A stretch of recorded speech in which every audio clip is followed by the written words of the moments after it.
He's my life. Bobby Creech is always with her 10-year-old dog Rex. We don't leave each other. He's with me everywhere I go. Together since Rex was a puppy, the pair is bonded.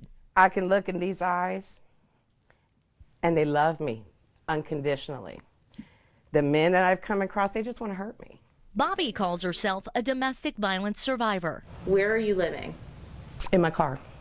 Also in her car are Rex and her 3-year-old cat, Sabrina.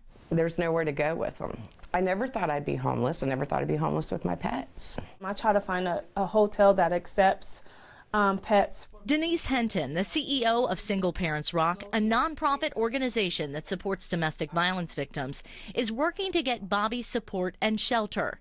But she admits most domestic violence shelters are not set up to house animals, and often the only options for victims with pets include placing the animals with a foster family or leaving them behind. Most of the times, they are not willing to let their pets go.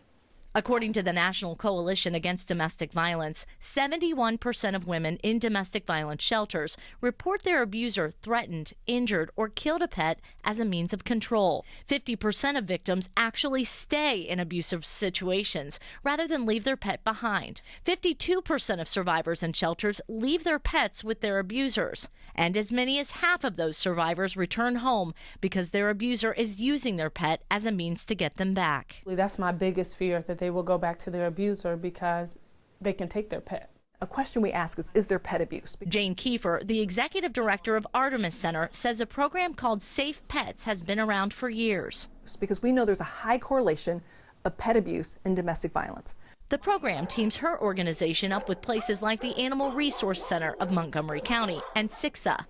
If there's room, pets that belong to domestic violence victims are placed with a foster family for about a month. It's not their loving family, but it's a family who's going to love and care about them for that short period of time. Jesse Sullivan, SIXA's director of adoptions and alternative services, told me last year SIXA took 300 calls about the Safe Pets program. That resulted in 22 temporary placements. The need outweighs the resources right now, but even what we're doing right now, it isn't enough.